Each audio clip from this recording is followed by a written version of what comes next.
Hello my dear friends and masters, welcome back to our channel oneness vegetarianism. నా పేరు స్వప్నేశ్వరి. ముందుగా మనందరి గురువు అయిన డాక్టర్ బ్రహ్మర్షి పితామహ పత్రి సార్కి నా యొక్క అనంత కోటి ఆత్మ ప్రణామాలు. సత్యలోకవాసులకి, దివ్యలోకవాసులకి, మహాకారణ లోకవాసులకి, నక్షత్ర లోకవాసులకి, ఏంజల్స్కి, మహావతార్ బాబాజీకి, బుద్ధ భగవానుడికి, రామ్తా మాస్టర్ మహా ఉపాధ్యాయుడు, మాస్టర్ టీచర్, ఇమోటల్ గురువైన తండ్రికి నా యొక్క అనంత కోటి ఆత్మ ప్రణామాలు. పరమ గురువు అయినటువంటి పరమాత్మకి మరొక్కసారి నా యొక్క హృదయపూర్వకమైన ఆత్మపూర్వకమైన కృతజ్ఞతలు. ఈ వర్తమానంలో ఉన్న అనంతానికి, ఈశ్వానికి, శాంతికి, శక్తికి, కాంతికి, ప్రేమకి, సమస్త మోగజీవులకి, పంచభూతాలకి నా యొక్క స్వయాన్ని కూడా అనంతకోటి ఆత్మ ప్రణామాలు.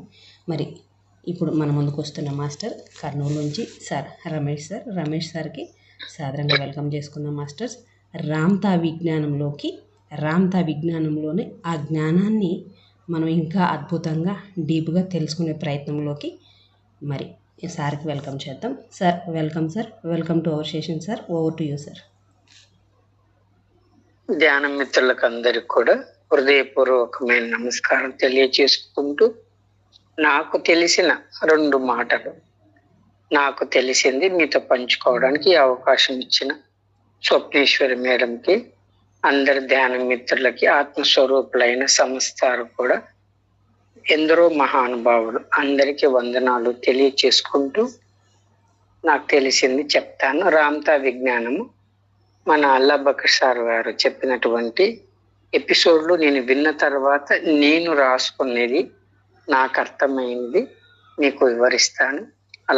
అలాగే అల్లాబకర్ సార్ కూడా హృదయపూర్వకమైన కృతజ్ఞత తెలియచేసుకుంటూ మనం చూస్తాం. ఇప్పుడు రామ్తా విజ్ఞానంలో సోల్ అవేకనింగ్ అంటారు. తర్వాత స్పిరిట్ నుండి సోల్ ఆవిర్భవిస్తుంది. మనము స్పిరిట్ అంటే బ్రహ్మము అంటాం. ఓకే, బ్రహ్మం నుండి ఆత్మ పుట్టింది. ఇక్కడ ఏమంటారంటే దైవం అంటే అన్ని కోరికలు, సంకల్పాలు పూర్తి అయిన స్థితి. అంటే దైవాన్ని చెప్పండి. కొంచెం వాయిస్ కొంచెం రేస్, కొంచెం లో ఉంది సార్, కొద్దిగా సౌండ్ సార్. సరే ఓకే, ఇప్పుడు బాగుందమ్మా? ఇప్పుడు బాగుంది సార్, ఇప్పుడు బాగుంది. అంటే హెడ్ ఫోన్ తీసేస్తాను. ఇప్పుడు బాగుంది. ఒక నిమిషం. ఇప్పుడు బాగుందమ్మా? ఎస్ సార్, ఇప్పుడు బాగుంది సార్. ఓకే, రామ్తా విజ్ఞానంలో ఏం చెప్తారంటే స్పిరిట్ నుండి సోల్ ఆవిర్భవిస్తుందంటే స్పిరిట్ నుండి ఆత్మ వచ్చింది అని చెప్తారు. అంటే అప్పటికేమి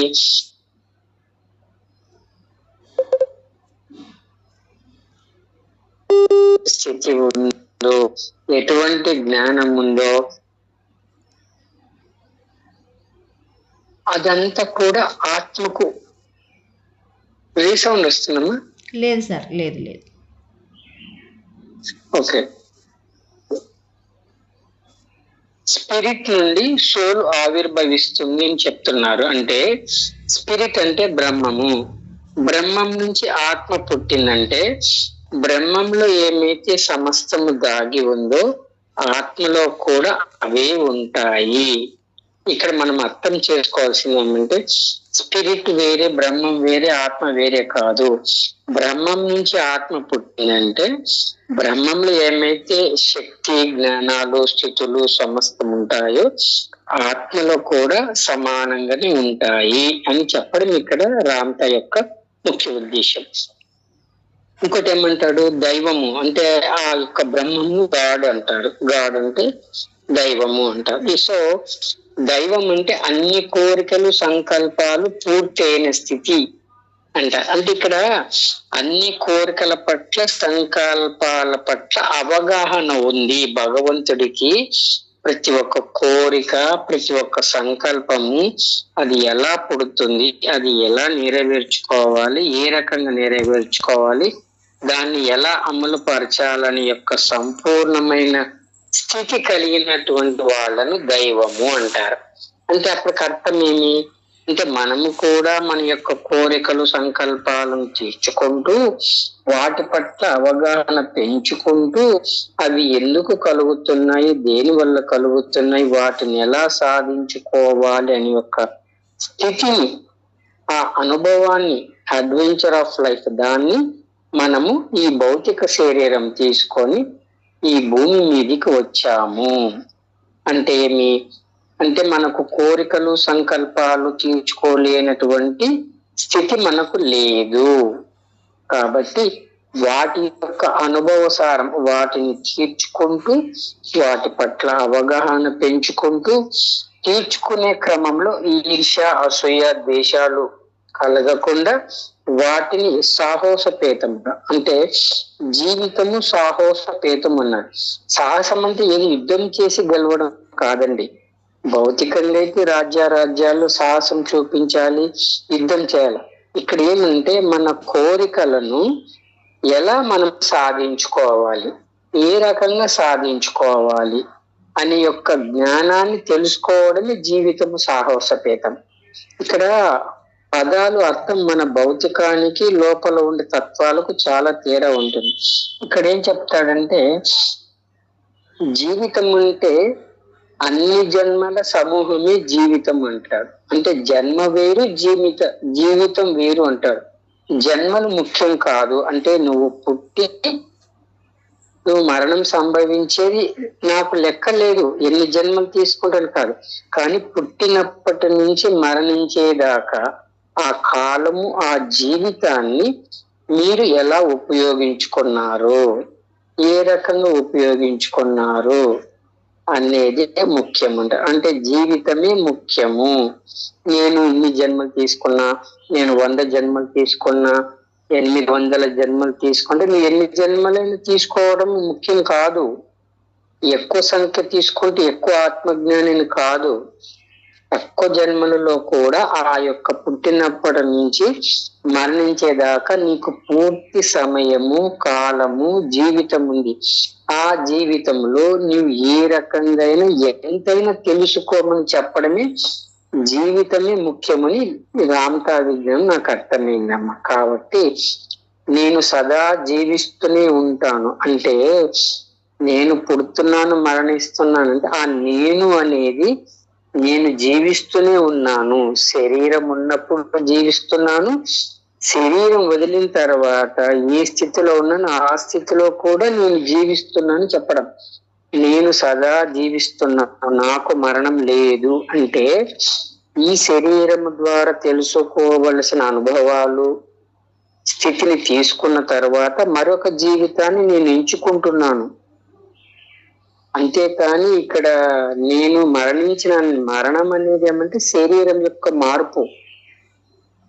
శరీరం యొక్క మార్పు అంటే ఈ శరీరం నుంచి ఇంకో కొత్త శరీరాన్ని తీసుకోవడమే మరణం. ఇక్కడ వదిలిపెట్టడం మరణం, అక్కడ తీసుకోవడం పుట్టుకం. ఇక్కడ ఏమవుతుందంటే అది పుట్టుక మరణం ఏం చేశారంటే ఒక భయమైన క్రియేషన్ చేశారు. మరణం అంటే ఇది అది అని చెప్పారు అనమాట. అది కాదు. ఈ శరీరముతో ఇంత నేర్చుకోవలసింది, ఇన్ని కోరికలు, ఇన్ని సంకల్పాలతో నేను పూర్తిగా తెలుసుకొని కనీసం జీవితంలో ఒక కోరిక, ఆ కోరికను గురించి ఏం తెలుసుకున్నాం. ఎగ్జాంపుల్ చెప్తానండి. ఇప్పుడు భోజనము అంటాం.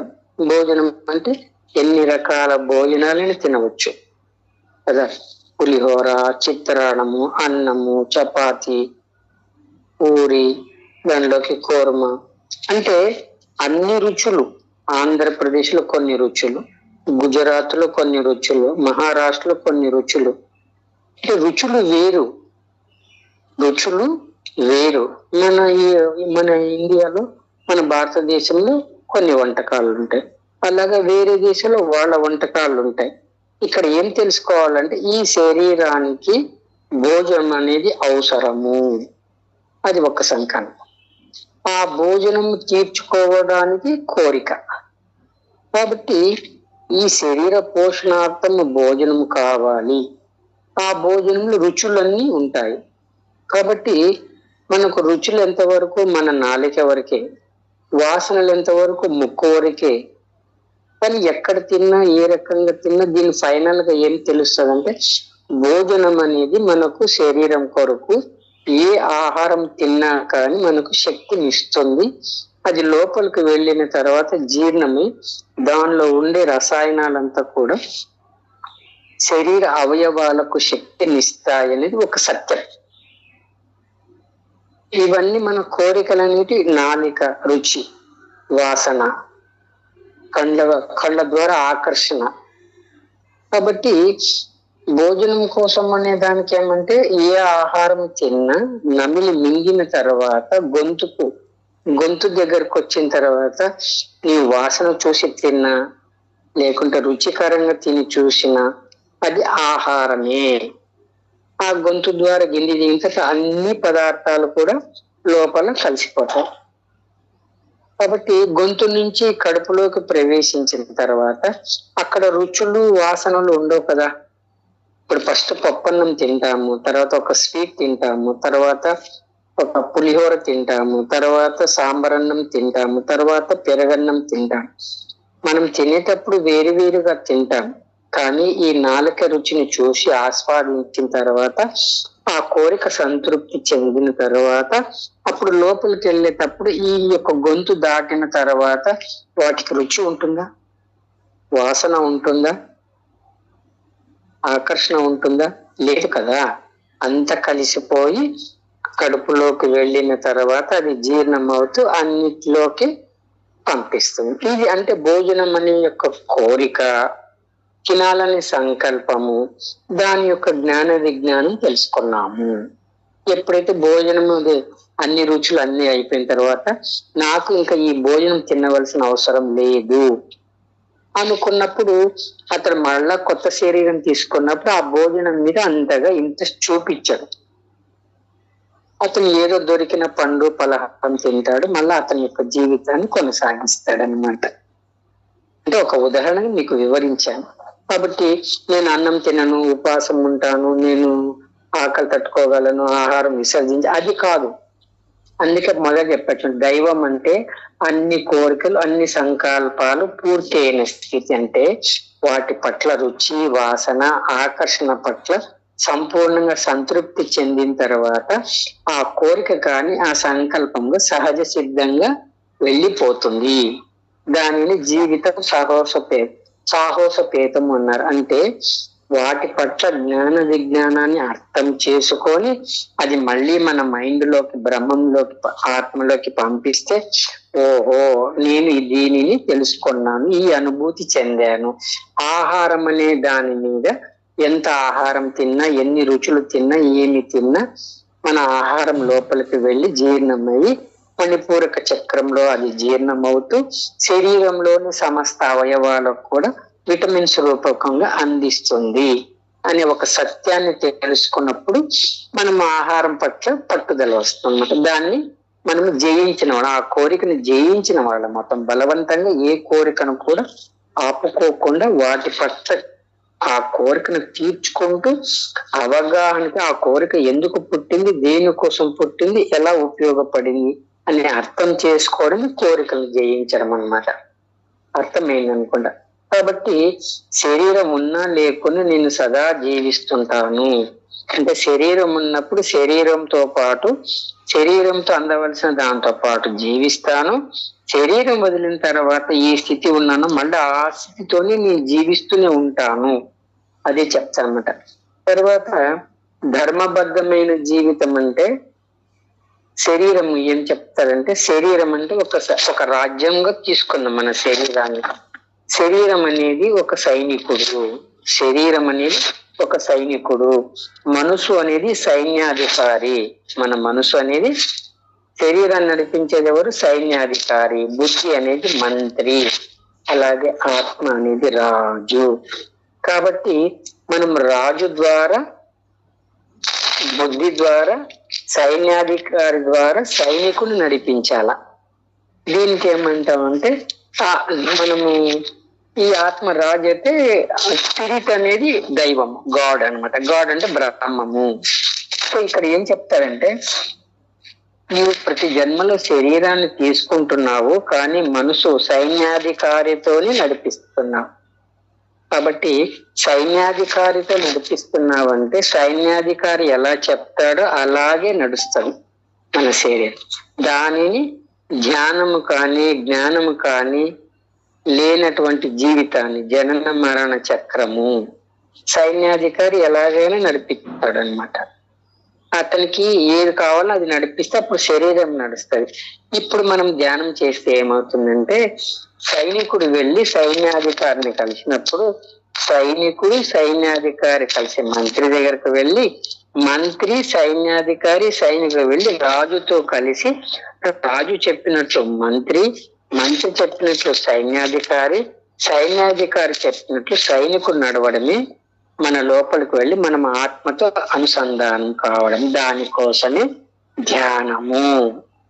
కాబట్టి మన లోపలికి మనం వెళ్ళు అంటే మన శరీరము, మనసు, బుద్ధిని తీసుకెళ్లి ఆత్మతో కలిపి, శరీరం ఉన్నప్పుడే ఆత్మ ద్వారా మనము తెలుసుకుంటూ మన బుద్ధిని ఉపయోగించుకుంటూ సైన్యాధికారి సైనికుడు మన మనసును, శరీరాన్ని జ్ఞానవంతంగా, శక్తివంతంగా, సాహసోపేతంగా ఎవరితో ఎలా మాట్లాడాలి, ఏ రకంగా మాట్లాడాలి, ఎలా ప్రవర్తించాలనేది ఒక ఆత్మ మాత్రమే మనకు చెప్తుంది.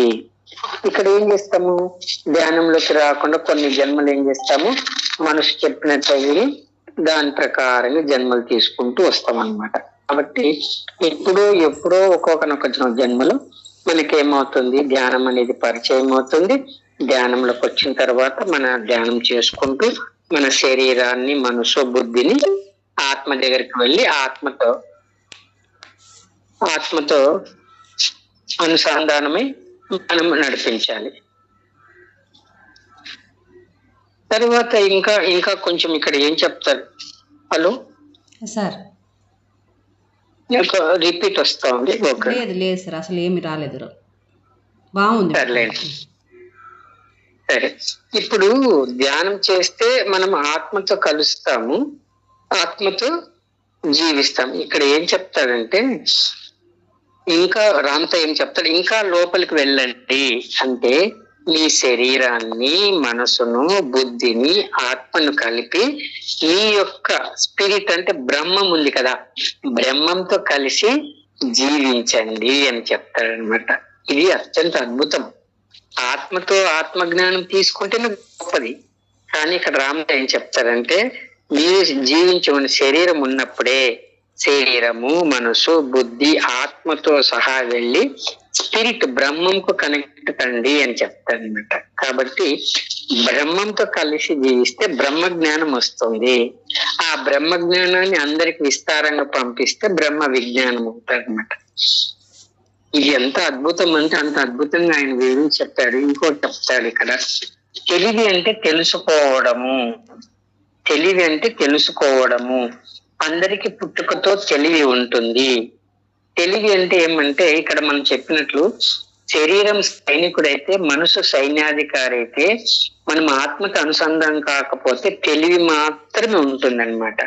అంటే మనం పుట్టిన తర్వాత ఈ బయట ప్రపంచంలోకి వచ్చిన తర్వాత సమాజంలో ఉండే నమ్మకాలు, తర్వాత వీటికి మనము మనసు చెప్పినట్టునే అడిక్ట్ అయిపోయి వాటిని పాటిస్తూనే ఉంటాం. దాన్ని తెలివి అంటారనమాట. అంటే మనకు తెలుసుకున్నది మాత్రం మనం ఆచరిస్తుంటాం. కాబట్టి అది అందరికీ పుట్టుకతో ఉంటుంది, అందరికీ తెలివి ఉంటుంది. తెలివి తక్కువ వాళ్ళు కాదండి. తెలివి అంటే తెలుసుకోవడం, ఒక పుస్తకాన్ని చదవడం కానీ, నలుగురితో మాట్లాడడం కానీ, మన సాంప్రదాయాలు, మన తర్వాత సమాజంలో పద్ధతులు తెలుసుకుంటాం. కానీ జ్ఞానం అంటే ఏమంటే, తెలుసుకున్న దాన్ని అర్థం చేసుకొని దాన్ని ఎలా ఉపయోగించుకోవాలనేది జ్ఞానం అన్నమాట. కాబట్టి ఈ జ్ఞానాన్ని కావాలంటే మనం అందరూ చెప్పినట్లు వింటుంటాం, బయట చెప్పింది నమ్ముతాం, ఇంకంతే. మన లోపలికి మనం వెళ్ళం. ఎప్పుడైతే మన శరీరము, మనసు, బుద్ధి నిర్ణయించి ఉంటుందండి. మనసు ఎలా చెప్తే అలా చేసుకోపో అని చెప్తుంది. కానీ ఎప్పుడైతే ఆత్మకు దగ్గరికి వెళ్దాం అన్నప్పుడు అప్పుడు బుద్ధి తీసుకుంటుంది. బుద్ధి అంటే నిర్ణయించింది, నీకేం తెలుసో అదే ఆచరించు అని చెప్తుంది. అందుకే ఎవడైనా ఏమైనా తప్పు పని చేస్తే ఏమంటారు, మనసు లేదని ఎవరైనా తిడతారు, బుద్ధి లేదని తిడతారు. అంటే అర్థమే, బుద్ధి మనసులో నువ్వు ఈ రకంగా ఫిక్స్ అయినావు కదా, బయట చెప్పిన వాళ్ళ మాటలు వింటున్నావు కదా, అదే నిర్ణయం పో అని చెప్పేస్తుంది. లేదు లేదు నేను ఆత్మ దగ్గరికి వెళ్తాను, నేను శరీరం మనస్సు బుద్ధి మన ముగ్గురు ఆత్మ దగ్గర వెళ్ళి ఆత్మ చెప్పినట్టు అప్పుడు బుద్ధి సరైన బుద్ధి, అదే బుద్ధ భగవాన్ చెప్పారనమాట.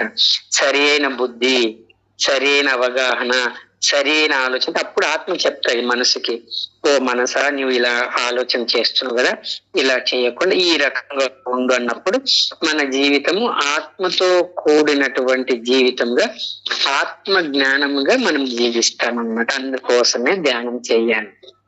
కాబట్టి మన ఆత్మకు అన్ని తెలుసు, కానీ మనం ఆత్మ లోపలికి వెళ్ళం,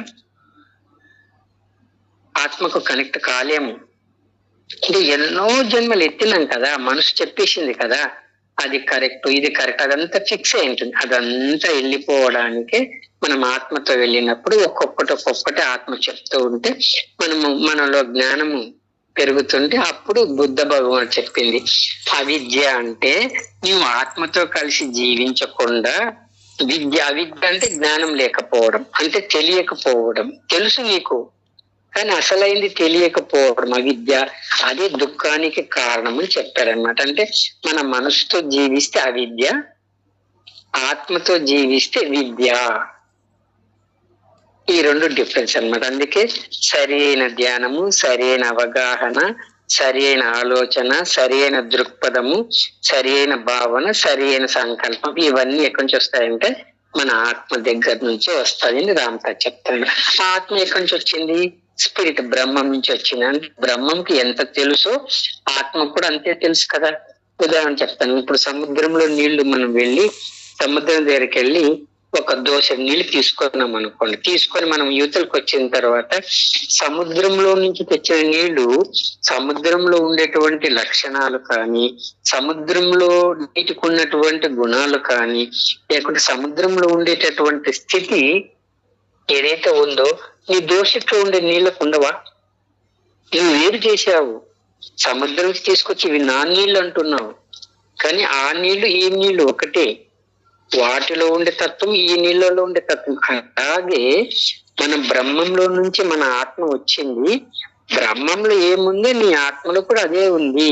నువ్వు బ్రహ్మం కనుక్కోవాలంటే కాస్త ఇబ్బంది పడతావు, కాబట్టి ఒక చిన్న ఆత్మతో విడుదల చేశాము.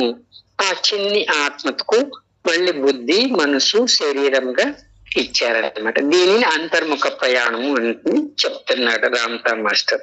కాబట్టి మీరు ధ్యానంలోకి వచ్చినప్పుడు మనసుతో పాటు శరీరంతో పాటు బుద్ధిని కూడా ఆత్మకు అనుసంధానం చేయడమే అంతర్ముఖ ప్రయాణము.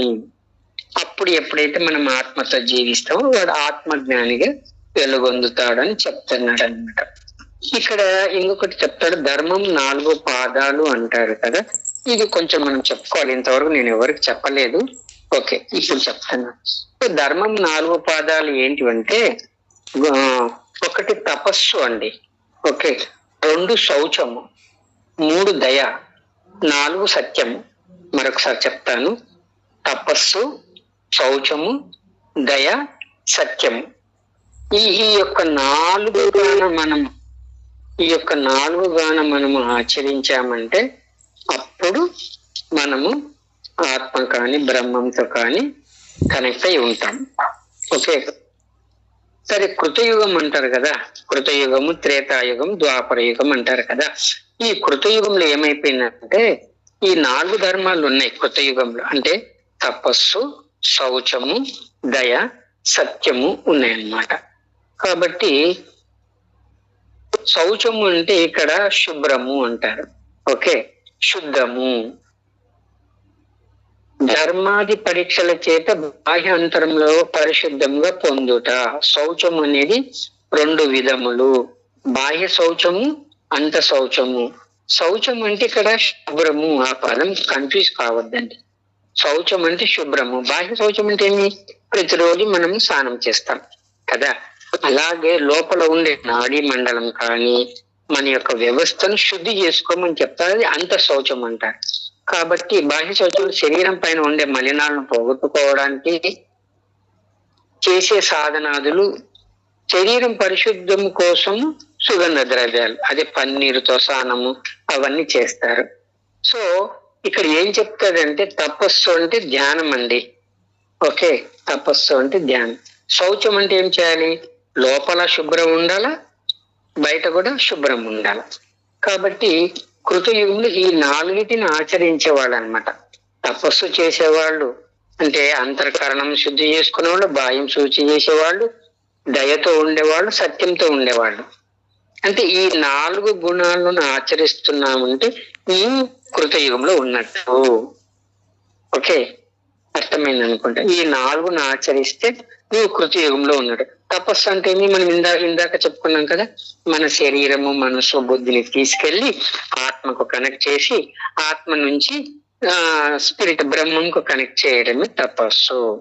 అలా చేసుకోవడం వల్ల ఏమవుతుంది? శౌచం వస్తుంది. శౌచం అంటే అంతర్కరణ శుద్ధి, బాహ్యకరణ శుద్ధి కలిగినప్పుడు మళ్ళీ మనం ఈ రెండింటిని కలుపుకున్నప్పుడు అన్నింటి పట్ల దయ వస్తుంది.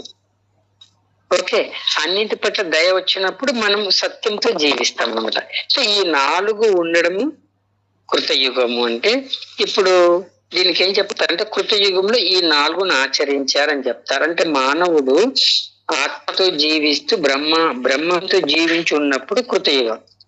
త్రేతాయుగంలో ఏమైపోయింది? తపస్సు పోయింది. అంటే తపస్సు చేయడం లేదనమాట. ఒక శౌచము, దయా, సత్యం మాత్రమే ఉన్నాయి. అంటే అంత శౌచం, మనసులో ఎటువంటి చెడు భావన లేకుండా, అంటే కామ, క్రోధ, లోభ, మోహమద ఆచారాలు లేకుండా నిర్మలమైన అంతఃకరణం కలిగి ఉండడమే అంత శౌచం అనబడదు. అంత శౌచం మనసు సంబంధించి. అంటే ఇక్కడ ఏమైపోయింది? కృతయుగంలో 4 ధర్మాల్లో ఒక ధర్మం వెళ్ళిపోయింది. ఏం వెళ్ళిపోయింది? తపస్సు వెళ్ళిపోయింది. తపస్సు వెళ్ళిపోయిందంటే మన శరీరము, మనసు, బుద్ధి ఆత్మకు కనెక్ట్ అయ్యి ఆత్మ నుంచి బ్రహ్మం కనెక్ట్ అయిన కనెక్షన్ కట్ అయిపోయింది. అంటే బ్రహ్మం నుంచి కట్ అయిపోయినాము, ఆత్మ నుంచి కట్ అయిపోయి మనసు. సో ఈ తపస్సు అనేది లింక్ కట్ అయింది. లింక్ కట్ అయినప్పుడు ఏమైపోయింది అంటే మనము ఆత్మ నుంచి దూరంగా వస్తున్నాం. అప్పుడు రామావతారం అవసరమయ్యింది. అందుకే దాన్ని త్రేతాయుగం. ఎప్పుడైతే మనం ఆత్మ నుంచి దూరంగా వస్తామో, ఒకటోటి ఈ ధర్మాలు మనం ఆచరించకుండా ఉంటామో, అప్పుడు భగవంతుడు అవతార పురుషుడుగా వస్తాడు. కాబట్టి తపస్సు పోయినందుకు ఆ తపస్సు గురించి చెప్పడానికి త్రేతాయుగంలో శ్రీరాముల వారు జన్మ తీసుకున్నాడు. అప్పుడు రావణాసుడు తపస్సు చేసినాడు, కానీ ఆత్మజ్ఞానం లేదు.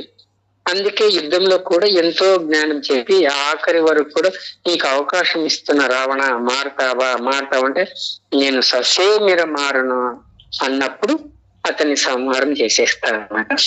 మళ్ళీ త్రేతాయుగం నుంచి ద్వాపరయుగం అంటే ఏమైందంటే తపస్సు పోయింది, శౌచం పోయింది. కనీసము త్రేతాయుగంలో శుభ్రతను ఉండేది. కనీసం ఏదో ప్రక్రియలు చేసుకొని అంతర్కరణం శుద్ధి చేసుకొని ఇచ్చేసుకునేవాళ్ళు.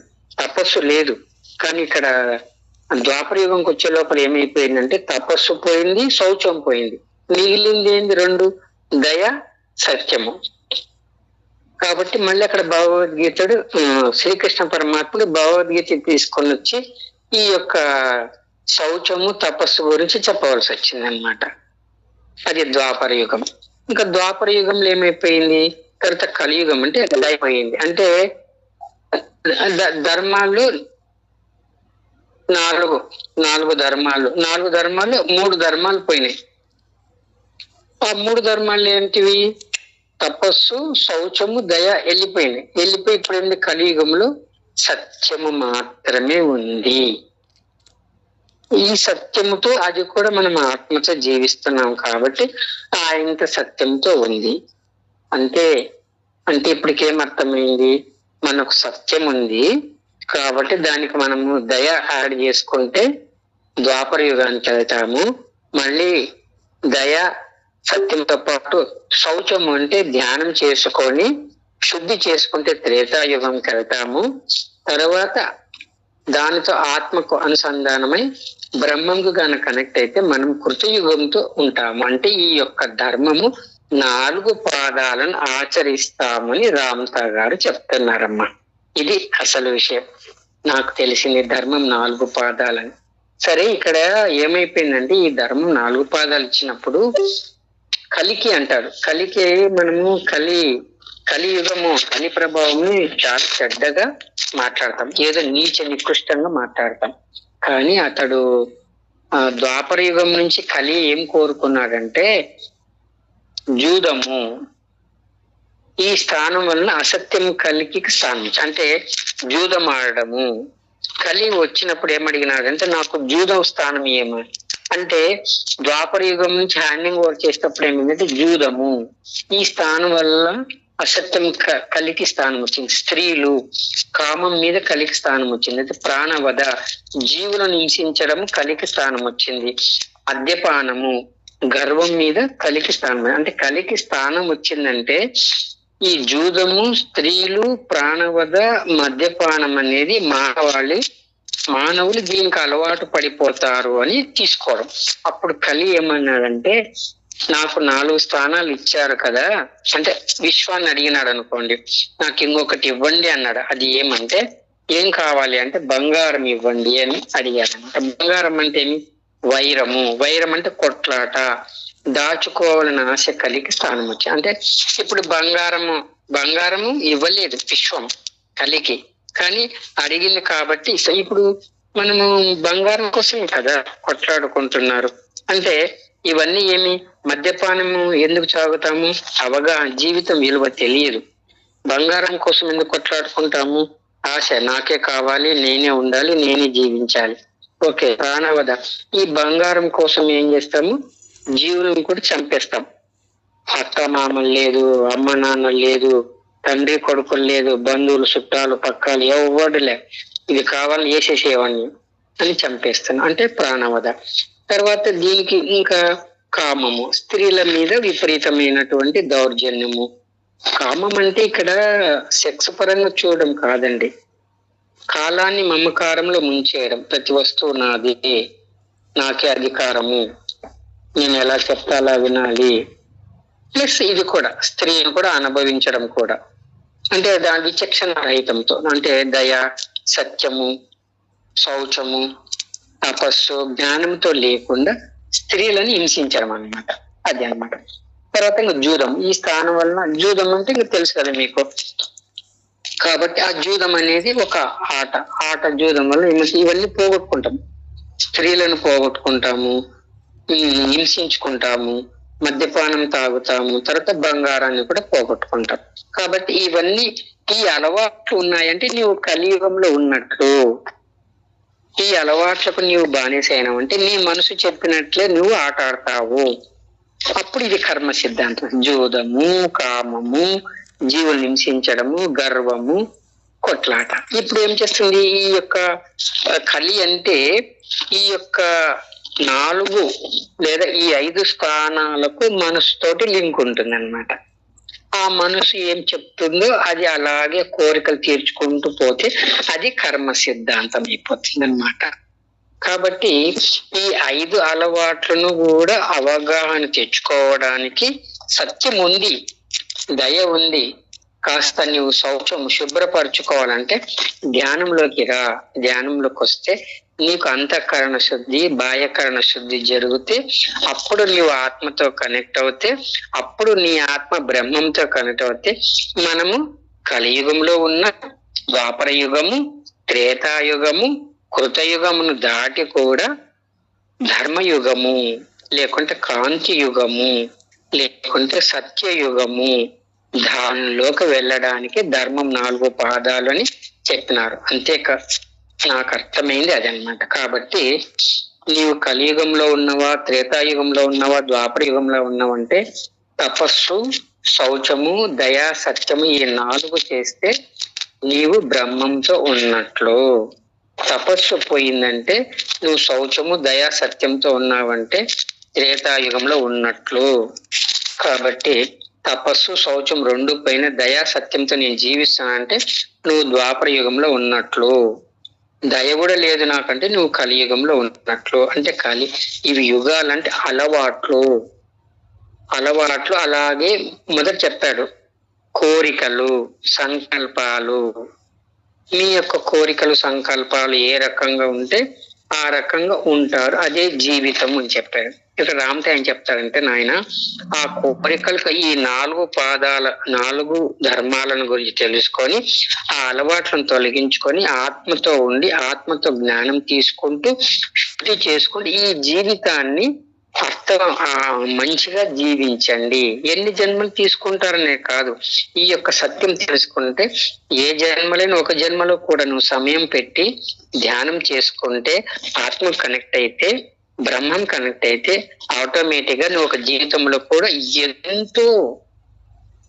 ఎంతో నువ్వు సాధించుకోవచ్చు. అందుకే జన్మలు ముఖ్యం కాదు, జీవితం ముఖ్యము అంటున్నారు. అంటే ఇక్కడ అర్థం ఏం చేసుకోవాలి, మన సమయము మన కాలాన్ని మనకి ఇవన్నీ తెలుసుకున్నప్పుడు మన భౌతికమైన పనులన్నీ నెరవేర్చుకొని కొంత సమయాన్ని కేటాయించి మన లోపలికి మనం వెళ్ళినప్పుడు మనకు అనంతమైన జ్ఞాన విజ్ఞానాలు అందుతాయని నాకు అర్థమైందనమాట. కాబట్టి సోల్ టు టీచ్ రామత విజ్ఞానం అంటే ఇప్పుడు నాలో ఆత్మ ఉంది కదా, మీరు వింటున్నారు కదా, మీరు కూడా ఆత్మ ఉంది కదా, కాబట్టి నాకు తెలిసిన కొన్ని సత్యాలు మీకు చెప్పడం అంటే ఇక్కడ ఆత్మ మీలో ఉండే ఆత్మకు చెప్పడమే రామత విజ్ఞానము. నాకు తెలిసిన జ్ఞానాన్ని మీకు చెప్పడమే విజ్ఞానము, మీకు తెలిసింది నాకు చెప్పడమే విజ్ఞానము. కాబట్టి ఈ యొక్క విజ్ఞానాన్ని పంచుకోమని చెప్తాడు. అక్కడ రామతా ఉంటాడు, ఇక్కడ కూడా రామతా ఉంటాడు. అక్కడ జ్ఞానం ఉంది, ఇక్కడ జ్ఞానం ఉంది. అక్కడ ధర్మం 4 పాదాలు ఉంది, ఇక్కడ ధర్మం 4 పాదాలు. కానీ ఆ ధర్మం 4 పాదాలకు మనం విడిపోయాము, దూరం అయ్యాం. ఇప్పుడు కనెక్ట్ చేసుకోమని చెప్పడమే రామతా విజ్ఞానం. సోల్ అంటే డివైన్ లవ్ అని చెప్తాడు, దివ్యమైన ప్రేమ. మరి ఆత్మ దివ్యమైన ప్రేమ అంటే శౌచము, తపస్సు, దయ, సత్యము, ఈ 4 కలిగిందంటే దివ్యమైన ప్రేమనే కదా. మళ్ళీ మనం మనసుతో మాత్రమే జీవిస్తే ఆ ప్రేమ తాత్కాలికమే కదా, శాశ్వతం కాదు కదా. అందుకేమంటారంటే నీ యొక్క ఆత్మ డివైన్ లవ్, దివ్యమైన ప్రేమ. కాబట్టి దీన్ని నడిపించేది ఫిలాసఫీ అంటే తత్వశాస్త్రము. ఆత్మ ఫిలాసఫీ అంటే తత్వశాస్త్రము, అంటే ఆత్మ తత్వశాస్త్రము. మీరు బ్రహ్మంకు కనెక్ట్ అయినంటే బ్రహ్మ తత్వశాస్త్రము. కాబట్టి జ్ఞానాన్ని ఆచరణలో పెడితే అది ప్రజ్ఞగా మారుతుంది. అంటే తెలివితో తెలుసుకున్నటువంటి జ్ఞానాన్ని ఆత్మతో తెలుసుకున్న తర్వాత దాన్ని ఆచరణ పెడితే అదే మనకు ప్రజ్ఞ అవుతుంది. ప్రజ్ఞ అంటే జ్ఞానాన్ని ఆచరణలో పెట్టడము ప్రజ్ఞ అంటారు. మరి జ్ఞానం ఎక్కడి నుంచి వస్తుంది? తెలివితో తెలుసుకొని ఆత్మతో డిస్కషన్ చేసి ఇది కరెక్టా కాదా అని తెలుసుకొని దాన్ని ఆచరించడమే ప్రజ్ఞ అంటారు. మనం ఇందాక కూడా చెప్పుకున్నాం ఒకసారి, సూర్యకిరణాలలో ఒక కిరణానికి ప్రజ్ఞ, లలితా సహస్రనామంలో ప్రజ్ఞ ప్రేమ అని చెప్తారనమాట. ప్రజ్ఞ అంటే ఇది అనమాట. అందుకే లలితాదేవి సహస్రనామంలో జ్ఞానం గురించి ఉంది. సూర్యకిరణంలో 2వ కిరణం 3వ కిరణం మనం చెప్పుకున్నాం. కాబట్టి సూర్యకిరణాలలో ఇవన్నీ ఉన్నాయి, సూర్యకిరణాలు మనకు వస్తున్నాయి, మనకు తెలియదు. కాబట్టి ప్రజ్ఞగా మాత్రం జ్ఞానం అంటే చెప్పబడేది. బాగా వినండి, జ్ఞానం అంటే చెప్పబడేది, వినబడేది, వ్రాయబడేది. అంటే ఫస్ట్ ముందు నువ్వు వినాలి, ఆత్మ చెప్పింది వినాలి, విన్న తర్వాత రాసుకోవాలి, రాసుకొని ఆచరించాలి, ఆచరించింది చెప్పాలి అని చెప్పడమే జ్ఞానం. అంటే చెప్పబడేది, వినపడేది, వ్రాయపడేది అని. సో ఇక్కడ ఏం చెప్తానంటే విన్నది వ్రాతగా, అంటే నువ్వు ఏవైతే వింటావో అది రాసుకో, రాతగా మారిస్తే తెలుసుకో. విన్నది రాస్తే తెలుసుకోగలుగుతాము, ఆ తెలుసుకోవడమే తెలివి. విన్నది వ్రాతగా మారిస్తే తెలుసుకోగలుగుతాం. అంటే మనం ఏదైతే విన్నామో విన్నది వ్రాసుకుంటే అది తెలుసుకోవడం అవుతుంది అన్నమాట. మనం ఫస్ట్ అన్నాం కదా, అందరికీ తెలివి ఉంటుంది, తెలుసుకోవడం అంటాం కదా. కాబట్టి అది వ్రాతగా మారమంటాడు. వ్రాతగా మార్చినంత వరకు నువ్వు తెలుసుకోలేవు, వింటావు, వదిలేస్తావు. కాబట్టి ఒక పుస్తకము పెన్ను పెట్టుకొని రాసుకోవాలి. రాసుకోవడం వల్ల ఏమవుతుంది, నువ్వు విన్నది మళ్ళీ 2వసారి నువ్వు గుర్తు తెచ్చుకుంటావు అన్నమాట. కాబట్టి వ్రాతను చేతుల్లోకి అంటే ఆచరణలోకి తీసుకొని రావడము. కాబట్టి మనం ఏదైనా ఒక విషయం విన్నామంటే ఒక పుస్తకము దేని మీద రాసిన తర్వాత అప్పుడు మనం ఆచరణలోకి వస్తుంది అన్నమాట. కాబట్టి చేతుల్లోకి వస్తే అనుభవం వస్తుంది. ఆ అనుభవమే జ్ఞానము. కాబట్టి విన్నది ఎప్పుడైతే రాస్తావో, రాసింది మళ్ళీ స్మరణ చేస్తావో, అది ఆచరణలోకి వస్తుందో దానిని జ్ఞానము అంటారన్నమాట. ఈ జ్ఞానం ఎప్పుడు వస్తుందంటే, ఈ మనసు ఇలాగైనా తీసుకపోవచ్చు, అలాగైనా తీసుకపోవచ్చు, చెప్పలేం. అందుకే మనసు మాయ చేస్తున్నా. మాయ అంటే మోసం చేయడం అని కాదు. నీకు ఏ రకంగా ఇష్టమో ఆ రకంగా తీసుకెళ్తాది. కాబట్టి మన మనసుకి ఏం చెప్పాలంటే, నేను ఆత్మతో కలిసి ఆత్మజ్ఞానం చెప్పినట్లే వింటానప్పుడు నీ మనసు నీకు ఆత్మ కనెక్ట్ అయిపోతుంది. అందుకే మనసును స్వాధీనపరచుకోండి, మనసును కంట్రోల్ చేసుకోండి అంటే దాని మీద నియంత్రించడం కాదు, మనసును అర్థం చేసుకొని శరీరంతో పాటు బుద్ధితో పాటు ఆత్మ దగ్గరికి వెళ్ళి ఆత్మ ద్వారా తెలుసుకోవడానికి మనసును మనం అలా చేయాలి. ఓకే. సో రామ్త అంటే రియలీ అయామ్ అంటాడు, అంటే ఐ హామ్. మనసుకు సంబంధించిన ఏ సెన్స్ లేనప్పుడు, ఇక్కడ బాగా అర్థం చేయాలి, మనసే కదా అంటే మన యొక్క సెన్స్ పనిచేయాలంటే మనిషే. కాబట్టి ఏ సెన్స్ లేనప్పుడు అది ఇన్నోసెన్స్ అవుతుంది, అది అమాయకత్వం అవుతుంది. అంటే సెన్స్ అంటే ఏమి, భావనలు. ఎటువంటి భావనలు లేకపోతే అది అమాయకత్వం అవుతుంది. కాబట్టి ఈ భావనలు మనసుకు సంబంధించింది. కాబట్టి నువ్వు బాహ్య ప్రపంచంగా ఇతరులు చెప్పిన భావనలు తీసుకోవడం వల్ల నీ జీవితము అమాయకత్వం అయ్యింది. కాబట్టి మనం ఏం చేయాలంటే, మన మనసు శరీరం బుద్ధిని తీసుకెళ్లి ఆత్మతో చెప్తే, ఆత్మ మన సెన్స్ ను కరెక్ట్ గా నడిపిస్తే అప్పుడు నీవు ఇన్నోసెన్స్ కాకుండా మంచిగా ఇంటెలిజెంట్ గా అవుతావు అని చెప్తాను. కాబట్టి ఈ రకంగా అన్నమాట. ఏ ఫ్రీక్వెన్సీకి సంబంధించినవి నేర్చుకోవాలనుకుంటారో దానికి సంబంధించిన పుస్తకాలు, వీడియోలు అలాంటివి మీకు అందించబడతాయి. ఇక్కడ ఏం చెప్తారంటే, నీవు ఏ ఫ్రీక్వెన్సీ సంబంధించిన నేర్చుకోవాలనుకుంటారో దానికి సంబంధించిన పుస్తకాలు, వీడియోలు వస్తాయి. మనం ఒకవేళ ఆత్మకు కనెక్ట్ కాకపోతే, మనసుతో జీవిస్తే, మనసు సమాజంలో ఉండే వ్యక్తులు చెప్పినటువంటి ఆ ఫ్రీక్వెన్సీని మాత్రమే మనము ఆకర్షిస్తాం. మనకు తెలియదు కదా. కాబట్టి ఇక్కడ ఈ రామ్తో ఏం చెప్తారంటే, నాయన శరీరము మనసు బుద్ధిని తీసుకొని ఆత్మకు కనెక్ట్ అయ్యి ఆత్మ ఏ ఫ్రీక్వెన్సీ గురించి చెప్తాదో ఆ ఫ్రీక్వెన్సీ నాకు కావాలంటే ఆత్మనే నీకు కావాల్సిన పుస్తకాలు, వీడియోలు అన్ని పంపిస్తుంది. ఆ ఫ్రీక్వెన్సీ పెంచుకోగలిగితే రియాలిటీ, వాస్తవికత నీకు ఉత్పన్నం అవుతుంది. అంతే కదా. ఆత్మతో ఉన్నప్పుడు మనకు బాహ్య ప్రపంచం, అంతర్ ప్రపంచంలో ఏముంది, ఏ రకంగా ఉందని రియాలిటీ తెలుస్తుంది. మనం ఎప్పుడు బాహ్యంగానే మనసుతోనే ఉంటే ఏమవుతుంది, ఈ మనసుకు సంబంధించిన ఫ్రీక్వెన్సీ, వీళ్ళ నమ్మకాలే మనము నిలబడతాం. కానీ శరీరం వదిలిన తర్వాత దేంతో వెళ్తాము, ఆత్మతోనే వెళ్తాం కదా. అప్పుడు ఈ మనసు బాహ్య ప్రపంచం, ఈ ప్రపంచంలో ఉండవు కదా. అప్పుడు ఏమవుతుంది, ఆత్మ ఎంత చెప్పినా మనకు అప్పుడు అర్థం కాదు. అందుకే శరీరం ఉన్నప్పుడు ఆత్మ చెప్పినట్లు వింటే, శరీరం వదిలిన తర్వాత ఆత్మతోనే జీవిస్తాము.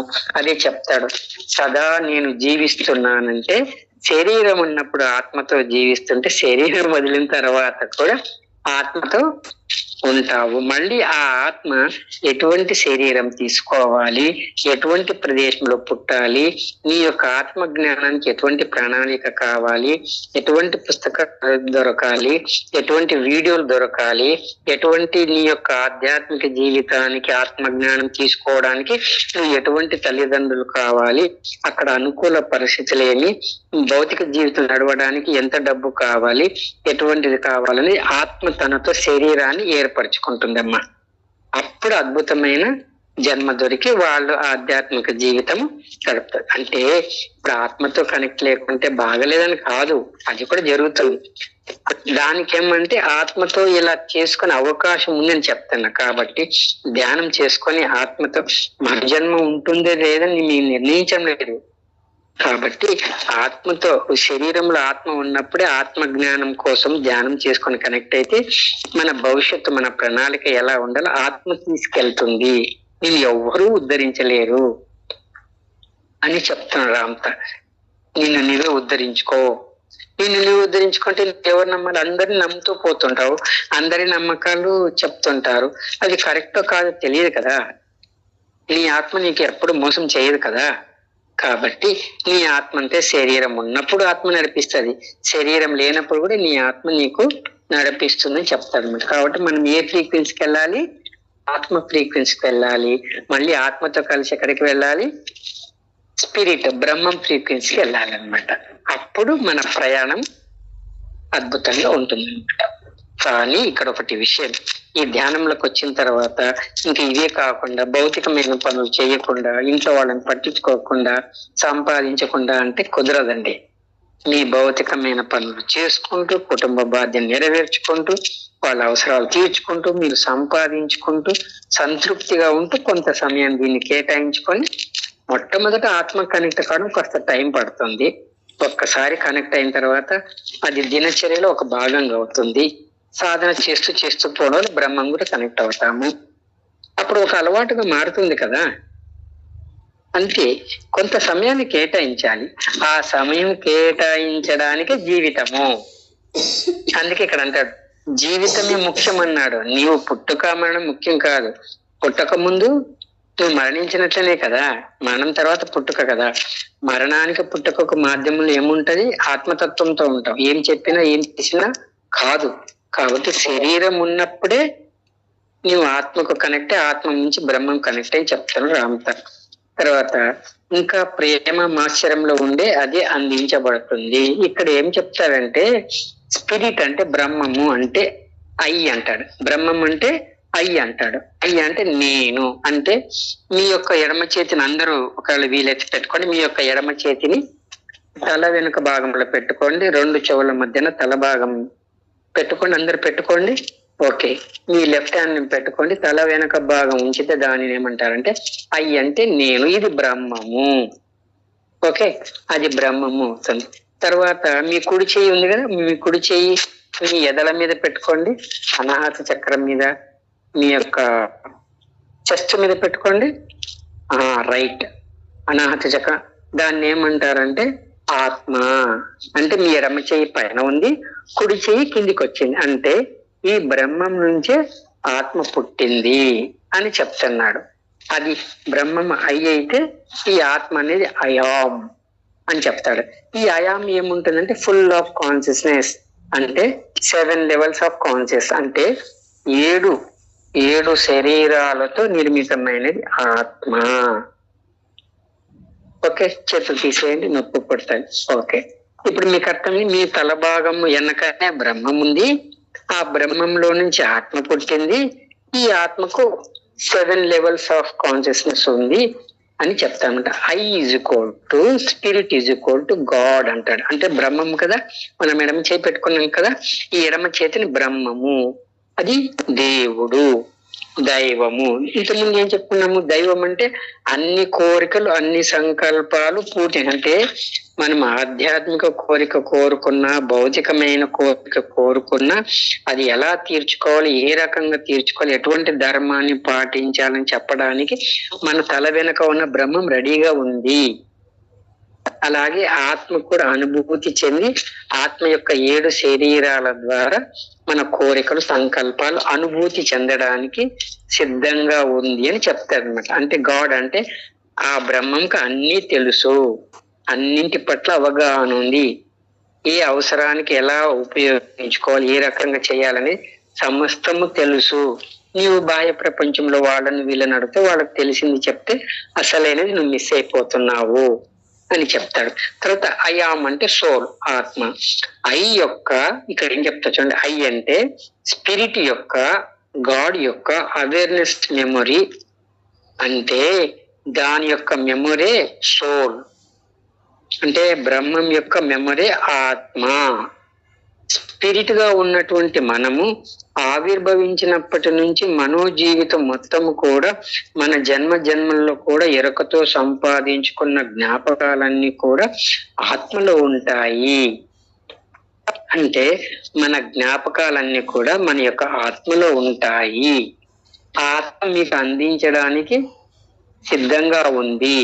మీరు ఒక పని చేయాలి, ధ్యానం చేసి మీ ఆత్మలోకి మీరు వెళ్తే మీ ఆత్మ బ్రహ్మంకు కనెక్ట్ అయితే అక్కడ నుంచి మీకు బ్రహ్మ జ్ఞానం వస్తుంది అని చెప్తున్నాడు.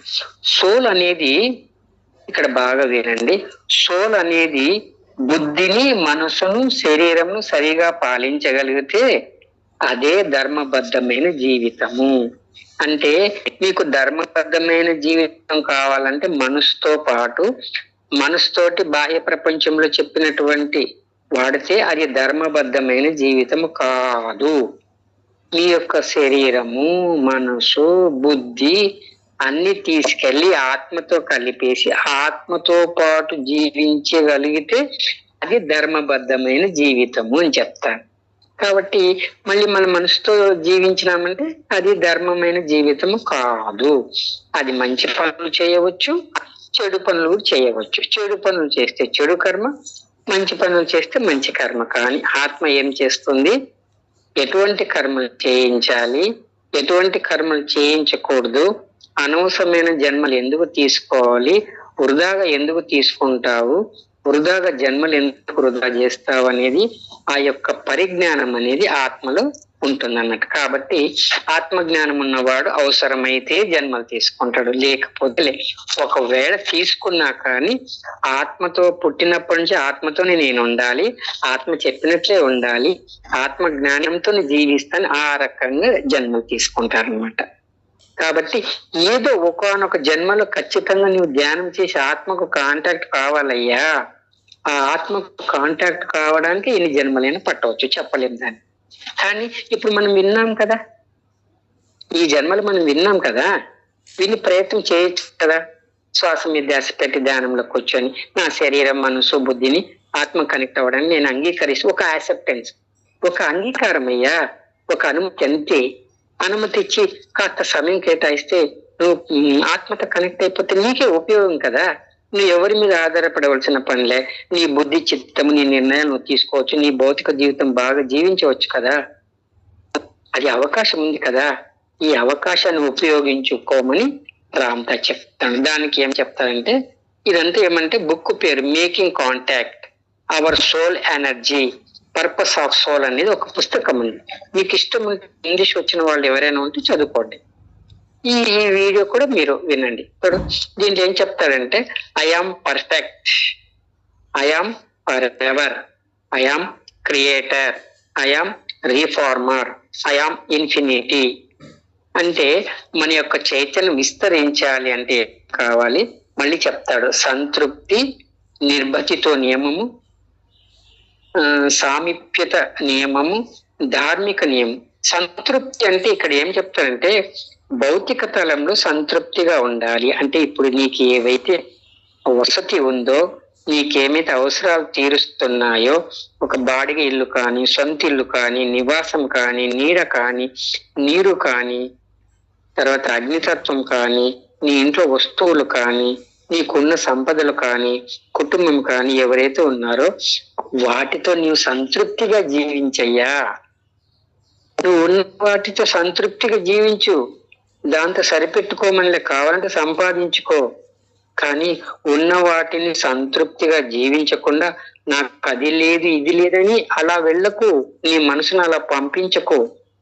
ఉన్నవి ఎంజాయ్ చేయి, అనుభవించు. ఉన్న 4 దుస్తులను ప్రేమించు. 4 బట్టలు ఉన్నాయా, కట్టుకో.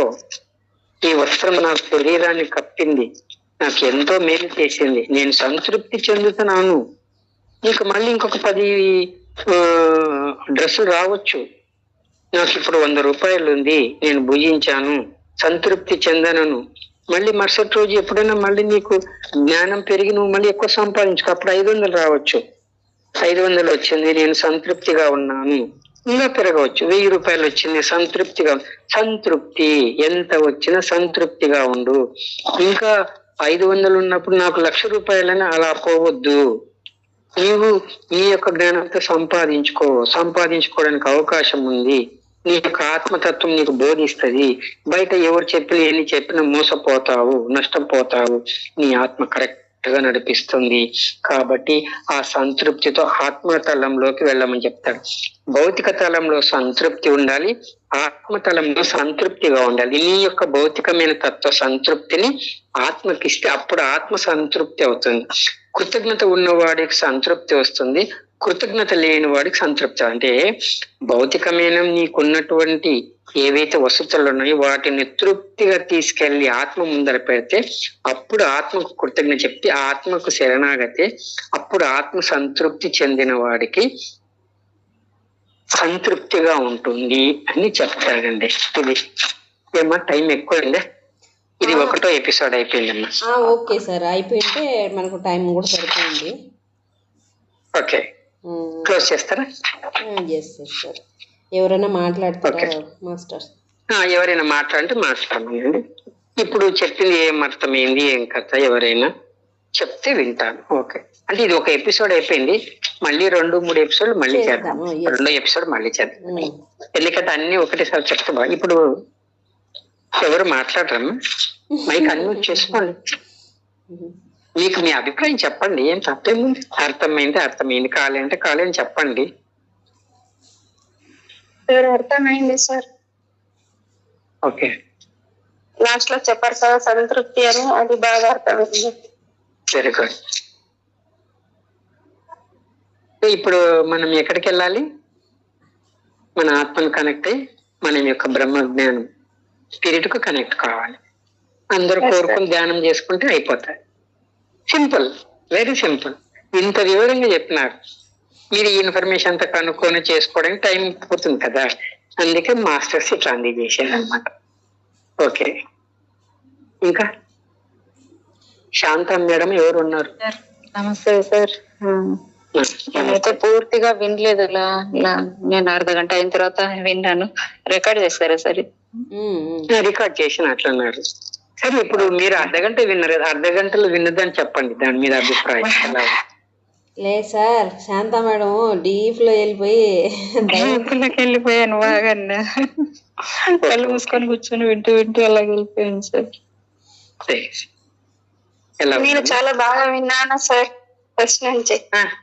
వెరీ గుడ్ అమ్మా, అర్థమైతే చాలు తల్లి. ఇంకేమి తెలివి ఉంది, తెలివితో అర్థం చేసుకున్నారు. ఇప్పుడు అది జ్ఞానంగా మార్చుకొని ఆత్మ దగ్గరికి వెళ్ళండి. ఓకే, మీరు ఇప్పుడు ధ్యానంలోకి వెళ్తే అనుకోండి, నేను రాంపా విజ్ఞానాన్ని విన్నాను, నేను స్వీకరిస్తున్నాను, నా శరీరము మనసు బుద్ధితో సహా నేను నా ఆత్మకు నేను కనెక్ట్ అవుతున్నాను. ఇప్పటి నుంచి నా యొక్క జీవితాన్ని నా యొక్క ఆత్మని నడిపిస్తుంది. నేను ఆత్మ ఏం చెప్తుందో అదే నమ్ముతాను, ఆ రకంగా ఆచరిస్తాను. ఇంకా నా శరీరము మనసు బుద్ధి ఆత్మను కూడా బ్రహ్మము స్పిరిట్, బ్రహ్మం కూడా కనెక్టే. బ్రహ్మం చెప్పినట్లు ఆత్మ చెప్పినట్లు నేను, అందరం కలిసి బ్రహ్మంతో జీవిస్తాము అని అనుకొని కొంచెం సేపు ధ్యానం చేయండి. ఓకేమ్మా, ఒక్కసారి అనుకొని చేయండి. Okay sir. Okay sir. Next ఇంకొకరు జిఎన్ అంట, ఎవరమ్మా? బాబాయ్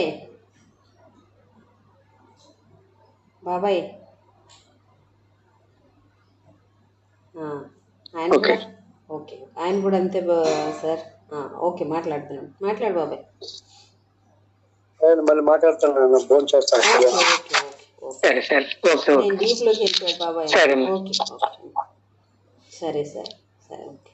మీరు చెప్పండి, మీరు ఏం వివరణ కొద్దిగా స్వప్నేశ్వర్ మీరు. నాకు వివరణ అని ఏమి కాదు సార్, వివరించడానికి ఏమీ లేదు. అది నాకు అర్థమైంది ఏంటంటే, ఇది విశ్లేషణ బాగుంది బాగలేదు కాదు, ఇది జ్ఞానము. ఈ జ్ఞానాన్ని వింటున్నాం, మనలోనే ఉంది. ఈ చెప్తున్న ప్రతిదీ నేను అనుకుంటున్నాం కదా, నేను కాదు, నాది కాదు, అయామ్ అంటున్నాం కదా, అయామ్ గాడ్ స్థితిలో ఎరుకుతూ ఉండి, ఆ ఎరుకుతోటి ఆ దైవంతో కనెక్ట్ అయితే అదే జ్ఞానం. అది ఉండడమే జ్ఞానం. ఇంక అంతకన్నా వేరే ఏం కావాల్సింది ఏం లేదు కదా సార్. ఎరుకే ఇంకా నాకైతే.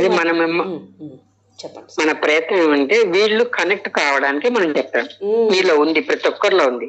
ధ్యానం చేయని వాళ్ళు కూడా ఉంది, ధ్యానం చేసే వాళ్ళు కూడా ఉంది. మీ లోపలికి మీరు వెళ్ళండి అని చెప్పడం ఈ యొక్క ముఖ్య ఉద్దేశం. అంతే. అయాంలో ఏఎం తీసేస్తే ఐ మిగులుతుంది. అయాం అనేది ఆత్మ అయినప్పుడు ఏం తీసేస్తే ఈ అయ్యి ఆ అయ్యి కలిసినప్పుడే బ్రహ్మం. అర్థమైందమ్మా? అదే తీసేయడం అంటే పక్కన పారేయడం అని కాదు, ఈ మన యొక్క 7 బాడీస్ ను అర్థం చేసుకోవడమే. అప్పుడు ఆ అర్థం చేసుకున్న తత్వంతో అయి తీసుకెళ్లి బ్రహ్మం. అందుకే మొదలే బ్రహ్మంతో కనుక కలెక్ట్ అయితే ఈ 7 లెవెల్స్ ఆఫ్ కాన్షియస్నెస్ కూడా బోధిస్తారు అనమాట. అది ఇంకా వాళ్ళ ఇంట్రెస్ట్ బట్టి ఉంటది. ఓకే అమ్మా, నమస్తే. ఈ అవకాశం ఇచ్చినందుకు మీకు హృదయపూర్వకమైన కృతజ్ఞతలు తెలియజేసుకుంటూ సెలవు తీసుకుంటాను. Thank you sir. Thank you so much sir. మీకు నా యొక్క హృదయపూర్వకమైన కృతజ్ఞతలు. ఈ వర్తమానంలో ఉన్న అనంతానికి, విశ్వానికి, శాంతికి, శక్తికి, కాంతికి, ప్రేమకి థ్యాంక్ యూ. అనంతానికి థ్యాంక్ యూ. ఆ బ్రహ్మతత్వానికి థ్యాంక్ యూ. ఏకత్వానికి, ఉన్నత్వానికి, వన్నెస్కి, కాంతికి, వైడ్నెస్కి, ఎంటీనెస్, వైడ్నెస్కి థ్యాంక్ యూ. వాయుడమే, మనం అందరూ వాయుడమై ఉన్న ఆ వాయిడ్ తత్వానికి మరొక్కసారి ఎరుపుతో, కాన్షియస్తో thank you. I love you. Thank you sir. Thank you.